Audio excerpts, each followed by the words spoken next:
Hello, नमस्कार साथियों। मैं राजा बीरबल आपका फिर से बीएस क्लासेस में हार्दिक स्वागत करता हूं।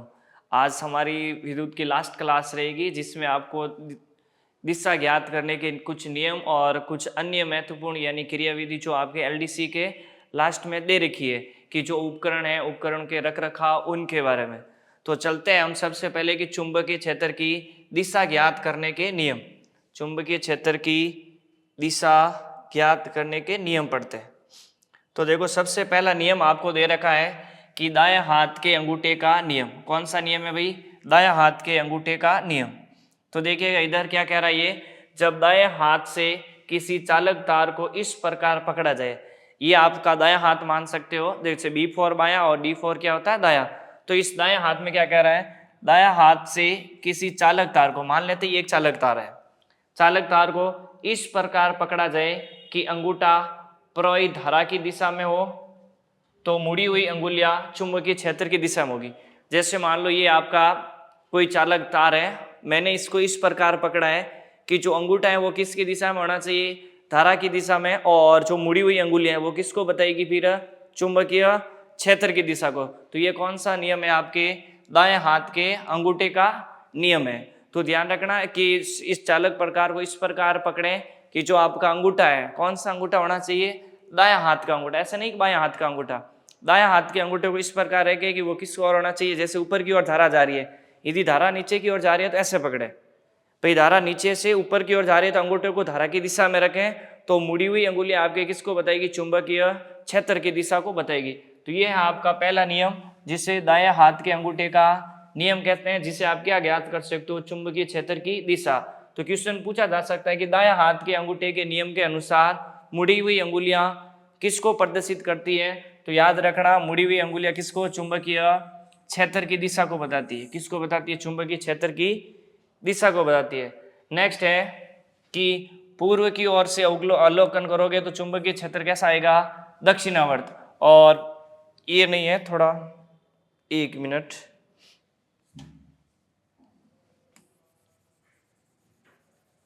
आगे 2 नंबर आपको दे रखा है मैक्सवेल का नियम। कौन सा दे रखा है आपको? मैक्सवेल का कॉर्क या फिर स्क्रू पेच नियम। देखो ये नियम क्या कह रहा है आपसे, समझिएगा क्वेश्चन को। ये कह रहा है कि मैक्सवेल का कॉर्क या स्क्रू पेच का नियम क्या कह रहा है कि धारावाही चालक के अक्ष पर, किस पर? धारावाही चालक के अक्ष पर दाएं हाथ से, कहां से? दाएं हाथ से किसी दक्षिणावर्ती पेच को इस प्रकार पकड़े। वही वापस दक्षिणावर्ती पेच को पकड़ना, ऐसे मान लो पेच को इस प्रकार पकड़े कि पेच धारा की दिशा में आगे बढ़े। जैसे आप ये ऐसे करो तो पेच किस दिशा में बढ़े? धारा की दिशा में आगे बढ़े। तो जो अंगूठा घुमाने की दिशा होगी, जैसे अंगूठा ये ऐसे घूम रहा है तो अंगूठा घुमाने की दिशा किसको बताएगी? आपके चुंबकीय क्षेत्र को। तो ये ध्यान रखना कि जो आपके पीछे वाला नियम था, दायां हाथ का नियम, इसमें अंगूठा किसको बता रहा था? प्रवाही धारा की दिशा में अंगूठा था, और चुंबकीय क्षेत्र को कौन बता रही थी? मुड़ी हुई अंगुलियां। लेकिन स्क्रू, मैक्सवेल का स्क्रू या कॉर्क या पेच नियम, इसमें आपको ध्यान रखना कि अंगूठा घुमाने की दिशा में चुंबकीय क्षेत्र को बताता है। दोनों नियम में थोड़ा ध्यान रखना। तीसरा आता है फ्लेमिंग का दायां हाथ का नियम। अब इसमें क्या होता है? आपके पास 3 अंगुलियां हैं, ये अंगूठा, मध्यमा और तर्जनी को इस प्रकार फैलाए। तीनों किस डिग्री में होने चाहिए? 90 डिग्री में। एक दूसरे के किस एंगल पर होने चाहिए? 90 डिग्री में। तो देखो ये अंगूठा, ये आपकी तर्जनी, और ये क्या हो जाएगा? मध्यमा। तो 3 चीजें ध्यान रखना, अंगूठा, तर्जनी और मध्यमा। तो देखो यदि इस फ्लेमिंग के दाएं हाथ के अनुसार कि दाएं हाथ की 3 अंगुलियों यानी अंगूठा, तर्जनी और मध्यमा को इस प्रकार फैलाए कि तीनों एक दूसरे के क्या हो? लंबवत हो। तो देखो इधर तीनों को फैला दिया।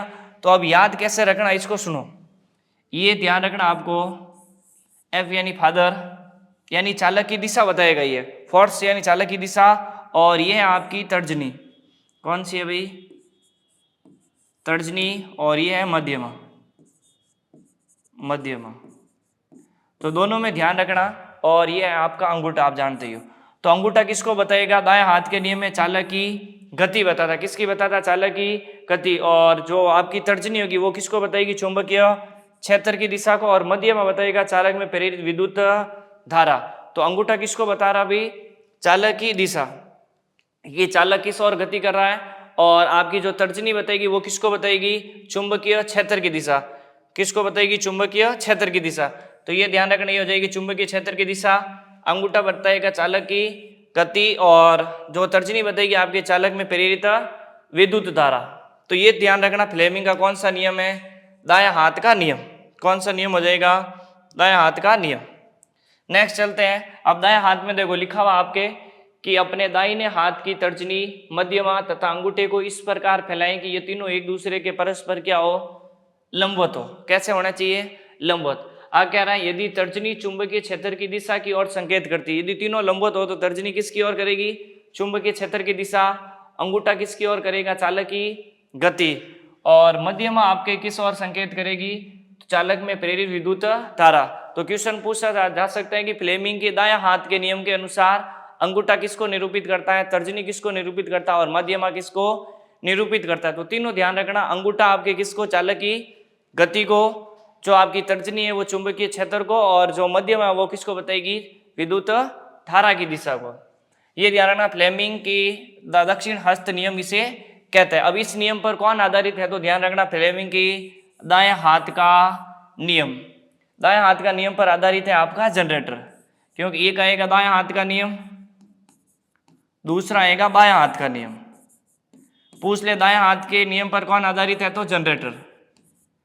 जनरेटर फ्लेमिंग के कौन से नियम पर आधारित है, तो फ्लेमिंग के दाएं हाथ के नियम पर। और पूछ ले मोटर, विद्युत मोटर, तो मोटर किस में हो जाएगी, आपके बायां हाथ के नियम पर आधारित होगी। तो ये दोनों चीजें आपको ध्यान रखना, फ्लेमिंग के दाएं हाथ के नियम पर तो जनरेटर, और बायां हाथ के नियम पर क्या हो जाएगी, मोटर हो जाएगी।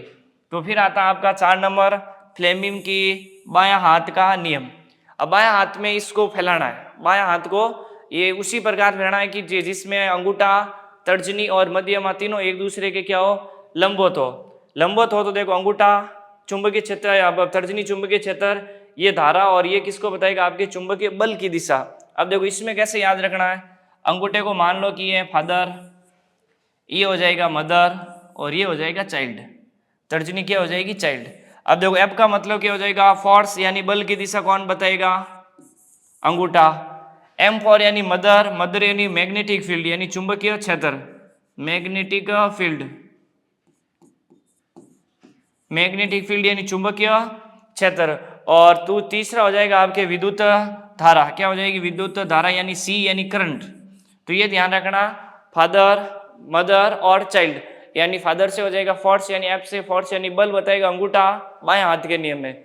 फिर ये बताएगा आपका मैग्नेटिक फील्ड यानी चुंबकीय क्षेत्र की दिशा, और फिर सी यानी करंट की दिशा हो जाएगी आपके धारा। तो ये ध्यान रखना, फादर, मदर और चाइल्ड से।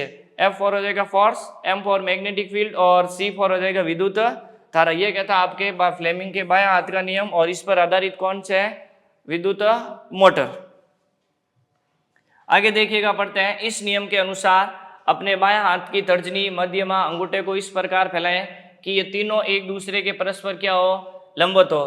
तो यदि तर्जनी चुंबकीय क्षेत्र की दिशा और मध्यमा किसको बता रही है, चालक में प्रवाहित विद्युत धारा की दिशा की ओर संकेत करती है, तो अंगूठा चालक की गति की दिशा अथवा चालक पर आरोपित बल की दिशा। अब देखो आपको पूछ लें तो, और इस पर क्या आधारित है, विद्युत मोटर कार्य करती है। यदि आपको पूछ ले बल की दिशा, बल की दिशा फ्लेमिंग के किस नियम पर आधारित है, और धारा की दिशा या चुंबकीय क्षेत्र की दिशा किससे ज्ञात करते हो, तो जब भी आपको पूछ ले कि बल की दिशा कौन सा नियम हो जाएगा, बायां। बल की दिशा किससे प्राप्त होती है, बायां नियम से। फ्लेमिंग के बायां हाथ के नियम से किसकी दिशा ज्ञात कर सकते हो आप, बल की दिशा। तो ये ध्यान रखना। और फ्लेमिंग के दक्षिण हस्त नियम कहते हैं इससे क्या कहा, प्रेरित विद्युत धारा की दिशा। तो दूसरा हो जाएगा, आपको पूछ ले प्रेरित धारा, प्रेरित धारा की दिशा। अब प्रेरित धारा की दिशा में कौन सा नियम हो जाएगा, दायां नियम, फ्लेमिंग के दायां हाथ का नियम। तो ध्यान रखना, फ्लेमिंग के कौन से नियम से आप बल की दिशा ज्ञात कर सकते हो, तो बायां नियम और बायां हाथ का नियम। और जो आपको प्रेरित धारा की दिशा किससे ज्ञात करते हो, तो दक्षिण हस्त के नियम से। तो दोनों ध्यान रखना आपको। नेक्स्ट चलते हैं हम, हेलिक्स रूल। ये कह रहे हैं कि किसी कुंडली को दायां हाथ से इस प्रकार पकड़े, किसको पकड़ना है अभी, कुंडली को, कि मुड़ी हुई अंगुलियां धारा की दिशा को बताए। अब देखो हमने पहले पढ़ा था सबसे पहले अंगूठे वाला नियम, जिसमें मुड़ी हुई अंगुलियां चुंबकीय क्षेत्र की दिशा को बता रही थी, जबकि हेलिक्स रूल में क्या बता रहा है कि किसी कुंडली को दाएं हाथ से इस प्रकार पकड़ेगी, मुड़ी हुई अंगुलियां तो किसको बताएं, धारा की दिशा को, मुड़ी हुई अंगुलियां किसको बताएं, धारा की दिशा को बताएं। तो अंगूठा किसको बताएगा, आपके उत्तरी ध्रुव को निरूपित करता है। मुड़ी हुई अंगुलियां यदि धारा की दिशा को बता रही है तो जो अंगूठा है वो किसको निरूपित करेगा, उत्तरी ध्रुव को। तो ये भी आपको पॉइंट याद रखना है। फिर देखो सिरे का नियम क्या कह रहा है, यदि किसी कुंडली के एक किनारे को देखते हो, कुंडली के यदि आप एक किनारों को इधर से देख रहे हो तो धारा किस ओर दिखेगी आपको, क्लॉकवाइज। तो कुंडली साउथ पोल के जैसे कार्य करेगी, किसकी ओर, तथा धारा एंटी क्लॉकवाइज बहती दिखे तो कुंडली किस ओर जाएगी, नॉर्थ पोल। यदि आप एक सिरे से देख रहे हो और धारा आपको क्लॉकवाइज दिख रही है तो वहां पर कौन सा पोल बन जाएगा, साउथ पोल। और यदि धारा आपको नॉर्थ यानी एंटी क्लॉकवाइज दिख रही है तो क्या बन जाएगा, नॉर्थ पोल बन जाएगा। ये कौन सा नियम होता है, तो सिरे का नियम। तो सिरे का नियम क्या कहता है, सुनिएगा कि कुंडली को एक और देखना, आपको एक और से देखो, यदि धारा आपको क्लॉकवाइज दिख रही है तो धारा क्लॉकवाइज दिख रही है तो वो कौन सा पोल हो जाएगा, साउथ पोल। और धारा यदि क्या हो जाए, एंटी क्लॉकवाइज, तो वो क्या हो जाएगा, आपके नॉर्थ पोल को निरूपित करता है। फिर देखो ये आपके कुछ अवयव दे रखे थे एनसीईआरटी बुक में, यदि आपको पूछ सकता है कि कौन सा संकेत किसको निरूपित करता है, तो सबसे पहले विद्युत सेल किस प्रकार का होता है, तो ये होता है आपका विद्युत सेल। और यदि सेलों का संयोजन हो जाए तो उसे क्या कहते हैं भाई, बैटरी। जैसे सिर्फ ये एक ही दे रखा हो तो वो हो जाएगा विद्युत सेल, और सेलों का संयोजन क्या कहलाता है, तो बैटरी अथवा सेलों का संयोजन। तो ध्यान रखना सेलों का संयोजन क्या हो जाएगा, आपका परिपथ। अब देखो दूसरा आ जाएगा खुली कुंजी, यानी देखो यहाँ पर नहीं लगे, यदि यहाँ बीच में डॉट लगा दिया जाए तो हो जाएगा आपका बंद कुंजी। कौन सी हो जाएगी, बंद, या फिर प्लग कुंजी अथवा स्विच हो जाएगा। यदि यहाँ डॉट नहीं लगा हुआ है तो वो प्लग कैसा है, खुला। यदि बीच में डॉट लगा हुआ है तो वो कैसा हो जाएगा, बंद हो जाएगा। फिर देखो तार संधि, यानी ये दो तार आपस में क्या जुड़े हुए हैं, इसकी संधि को कैसे इस प्रकार से डोनेट किया गया है। यदि आपको पूछ ले बिना तार की संधि तो देखो ऊपर से निकाला गया, यानी जैसे ये तार था इसको ऊपर से निकाल दिया गया, यानी बाईपास निकाल दिया गया, तो इसमें कोई संधि नहीं दे रखी है। तो ये चीजें आपको थोड़ी ध्यान रखिए, कई बार सुमेलित आपको दे सकता है। फिर देखो क्या दे रखा है, विद्युत बल्ब। तो ये तो बल्ब होता है ऐसा और एक होता है आपका ऐसा। ये होता है आपका प्रतिरोध, तो ये किसका चित्र है, तो प्रतिरोध का। अब देखो ये किसको डोनेट करता है, तो ये ध्यान रखना, परिवर्ती प्रतिरोधक या फिर धारा नियंत्रक। किसका हो जाएगा भाई, परिवर्ती प्रतिरोधक अथवा धारा नियंत्रक होता है। ये होता है एम्पियर, और दूसरा क्या हो जाएगा, वोल्ट मीटर। दोनों चीजें ध्यान रखना भैया, एम्पियर आए तो ए आएगा और वोल्ट मीटर आएगा तो बीच में क्या आएगा, वी आएगा। चलते हैं नेक्स्ट। अब देखो पहले हमने ट्रांसफार्मर पढ़ा था कि ये उच्च वोल्टेज को क्या करता है भाई, यहाँ वोल्टेज को हाई और लो दोनों कर सकता है। तो हम पढ़ते हैं ट्रांसफार्मर कितने प्रकार का होता है, दो। एक होता है उच्च ट्रांसफार्मर जो आपके लो वोल्टेज को क्या बदलता है, हाई वोल्टेज में बदलता है, जिसमें प्राथमिक कुंडली में क्या होती है, अधिक संख्या, और दूसरी कुंडली में क्या होती है, कम संख्या। देखो यही लिखा हुआ है ऊंचाई ट्रांसफार्मर। पहला कौन सा है, ऊंचाई ट्रांसफार्मर। इसका काम है कम वोल्टेज को अधिक वोल्टेज में बदलना। पहली चीज, कम वोल्टेज को किस में बदलना, अधिक वोल्टेज में। दूसरा ध्यान रखना कि द्वितीय कुंडली में घेरों की संख्या अधिक होती है बजाय पहले कुंडली की तुलना में। तो यहाँ लिखा हुआ है डायरेक्ट कि द्वितीय कुंडली में घेरों की संख्या अधिक और प्राथमिक कुंडली में घेरों की संख्या क्या होती है, कम होती है। दूसरा होता है आपके अपचयी ट्रांसफार्मर, ये इसका उल्टा है पूरा। ये अधिक वोल्टेज को किस में, कम वोल्टेज में बदलता है। जैसे कि उच्चई होता है कम को अधिक, और अपचयी हो जाएगा आपके अधिक को कम। इसमें दूसरी कुंडली में फेरों की संख्या कम और प्राथमिक कुंडली में क्या होती है, फेरों की संख्या अधिक होती है। ये दोनों चीजें आपको क्या रखनी है, याद रखनी है। आगे आता है आपका विद्युत मोटर। क्या आता है, विद्युत मोटर। अब देखो विद्युत मोटर किसको किसमें चेंज करता है, विद्युत मोटर है यांत्रिक ऊर्जा को किसमें, सॉरी विद्युत ऊर्जा को किसमें चेंज करता है, यांत्रिक ऊर्जा। मान लो एक फैन है, फैन में भी क्या लगी हुई है, मोटर लगी हुई है। तो जैसे उसके पास क्या है विद्युत ऊर्जा, तो वो उसको हवा के रूप में क्या प्राप्त करता है आपको, यांत्रिक ऊर्जा। तो ये ध्यान रखना विद्युत मोटर का कार्य है यांत्रिक ऊर्जा को किसमें बदलना, सॉरी विद्युत ऊर्जा को यांत्रिक ऊर्जा में। ये विद्युत ऊर्जा को किसमें बदलता है, यांत्रिक ऊर्जा में। विद्युत को यांत्रिक ऊर्जा में कौन बदलता है भाई, विद्युत मोटर, विद्युत मोटर। और इसका उल्टा पूछ ले कि यांत्रिक ऊर्जा को विद्युत ऊर्जा में कौन बदलता है, तो जनरेटर। तो दोनों चीज ध्यान रखना, जनरेटर जिसे आप डायनेमो भी कह सकते हो, डायनेमो। तो दोनों चीजें ध्यान रखना, एक तो जनरेटर और दूसरा कौन सा हो जाएगा, डायनेमो। विद्युत को यांत्रिक में विद्युत मोटर और यांत्रिक को विद्युत में जनरेटर या फिर डायनेमो। इसका उपयोग कहाँ देखो, विद्युत पंखों में, रेफ्रिजरेटरों में, वॉशिंग मशीन आदि, जहां जहां मोटर आएगी वहां किसका प्रयोग होगा, विद्युत मोटर का। आगे चलते हैं, देखिएगा विद्युत मोटर का कार्यकारी सिद्धांत। कुंडली के साथ एक चालक असमान चुंबकीय क्षेत्र वाले एक भाग में बल का अनुभव करता है। ये क्वेश्चन पूछा गया था पिछली बार डी ग्रुप में। क्या पूछा गया था कि विद्युत मोटर का कार्यकारी सिद्धांत क्या होता है, और 4 लाइनें दे रखी थी, उसमें से एक लाइन ये थी कि कुंडली के साथ एक चालक असमान चुंबकीय क्षेत्र वाले एक भाग में बल का अनुभव करता है। दूसरा लिखा है कि विद्युत मोटर के कार्य करने के पीछे मूल सिद्धांत कौन कौन सा है, एक तो आपका चुंबकीय क्षेत्र और दूसरा कहीं है धारावाही चालक के बीच परस्पर क्रिया। तो ये ध्यान रखना, ये दोनों चीजें चुंबकीय क्षेत्र और धारावाही चालक जो किस पर आती है, विद्युत मोटर के कार्य करने के पीछे मूल सिद्धांत क्या है, चुंबकीय क्षेत्र और धारावाही चालक के बीच परस्पर क्या होनी चाहिए, क्रिया होनी चाहिए। फिर ये ध्यान रखना कि विद्युत मोटर फ्लेमिंग के बाएं हाथ के नियम का क्या पालन करती है। तो मैंने आपको नियम पढ़ाया था, उसमें बताया था कि विद्युत मोटर किस नियम पर आधारित है, तो फ्लेमिंग के बाएं हाथ के नियम पर, और जनरेटर हो जाएगा दाएं हाथ के नियम पर। अब देखो जो आपके एलडीसी में एक दे रखा है कि घरों में काम आने वाली विद्युत युक्तियों की कार्यविधि, जैसे मान लो हीटर है, तो इसके बारे में खास थोड़ा ध्यान रखना है कि किस किस का बना होता है, इसमें समझने की कोई बात नहीं है। तो हीटर क्या है, इसका आधार किसका बना होता है, टीन अथवा ढोलवा लोहे का बना होता है। फिर लिखा होता है कि हीटर की प्लेट किसकी बनी होती है, plaster of Paris. Plaster of Paris यानी POP, जिसका सूत्र होता है CaSO4.12H2। तो ये होता है POP का सूत्र, ये किससे बनता है, तो जिप्सम से, CaSO4.2H2O।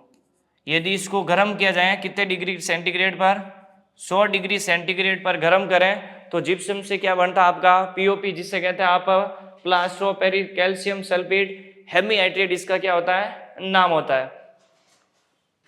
आगे देखिए इसका तंतु किसका बना होता है, तो मिश्र धातु। किसका बना होता है, मिश्र धातु, जिसका गलनांक क्या होना चाहिए, उच्च, और विशिष्ट प्रतिरोध किससे अधिक होना चाहिए, तांबे से।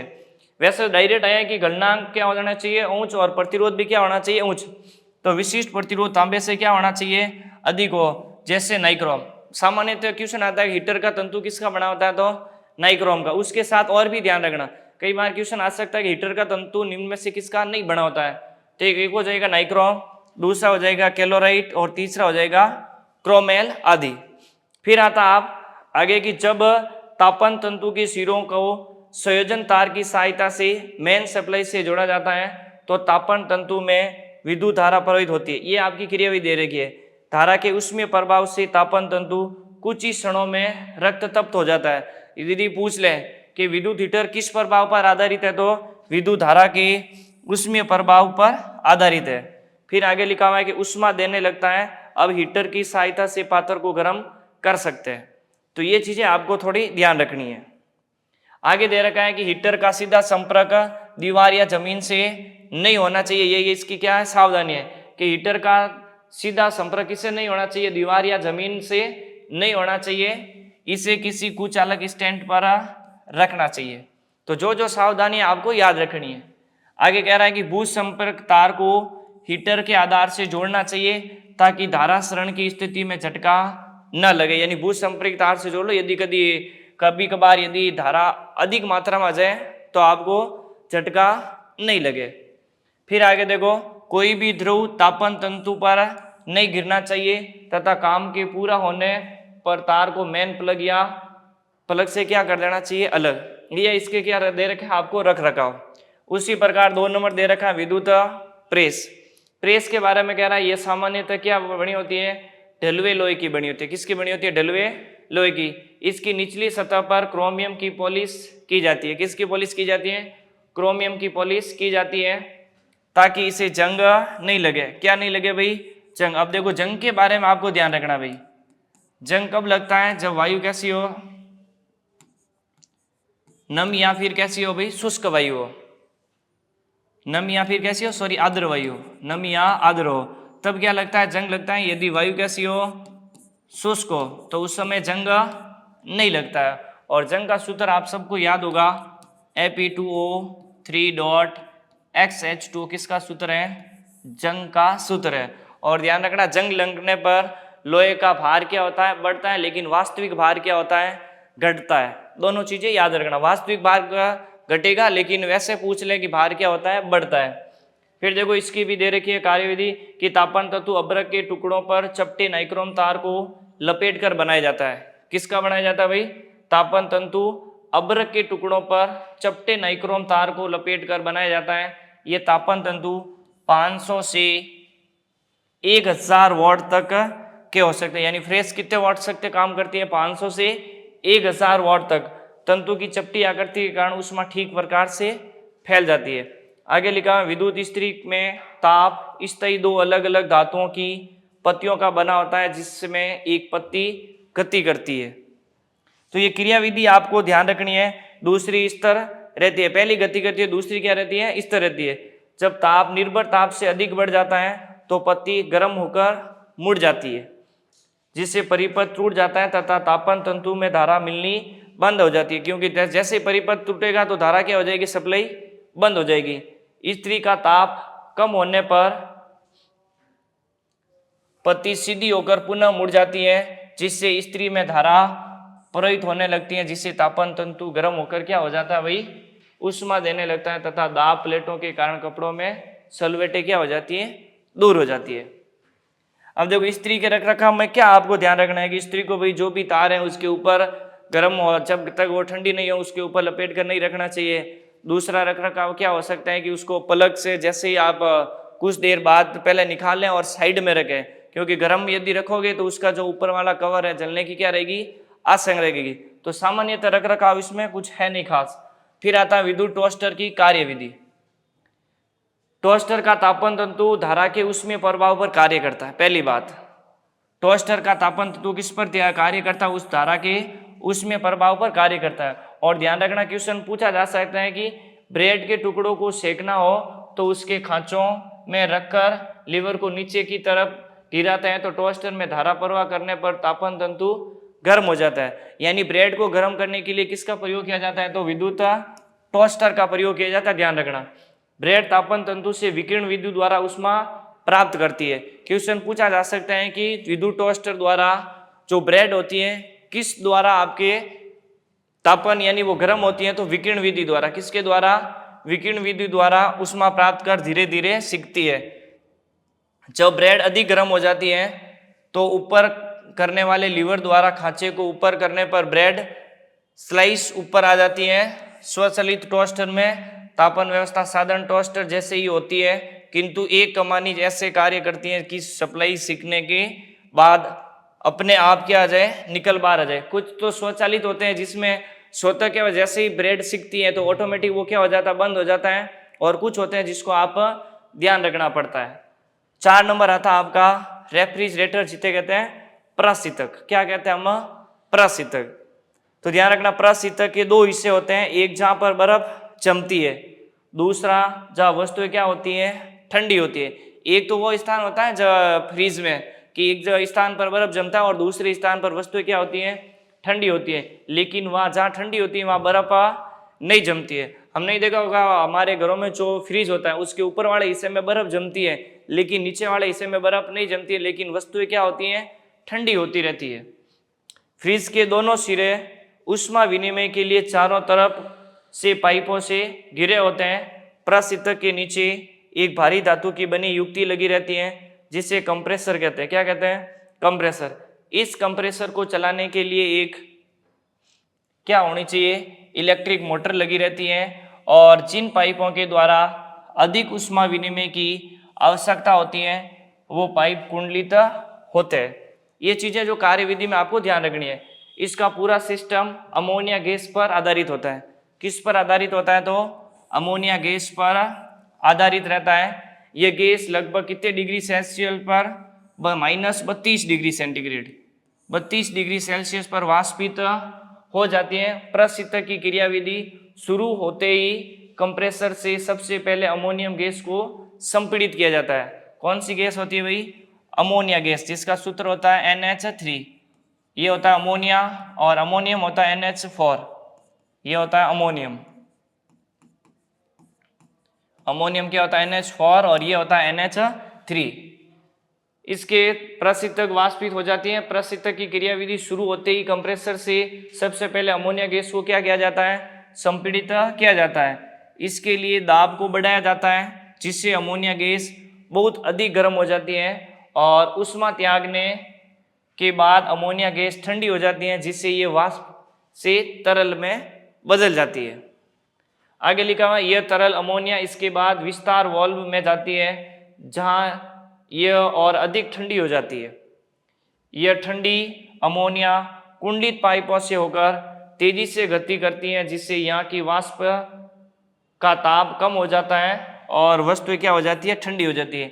यही आपकी क्रियाविधि में लिखा हुआ था 2000 जो NCERT में लिखा हुआ है। NCERT में जो लिखा हुआ है ये क्रियाविधि के बारे में जो आपको बताया गया है। तो ये होता आपका दूसरा चैप्टर, जिसे हम विद्युत शुरू किया था। करीबन 10-11 क्लास में ये पूरा हुआ आपका विद्युत चैप्टर। अब देखो, जैसे ही हम चैप्टर पूरा हुआ है तो अब इसके कुछ MCQ करेंगे। अब जैसे ही हमारे MCQ पूरा होगा, जिस बार पिछली बार टेस्ट हुआ था उसी प्रकार इसका मेगा टेस्ट होगा ऑफलाइन। तो ये ध्यान रखना। अब जो भी 1 से 10 तक जो टेस्ट देना चाहता है वो पहले अपनी क्लास देख लें, क्योंकि क्वेश्चन इन्हीं क्लास में जो आपको थ्योरी पढ़ाई गई थी उसी क्लास में से आएगा। तो आज की क्लास यही तक। जय हिंद, वंदे मातरम, भारत माता की जय।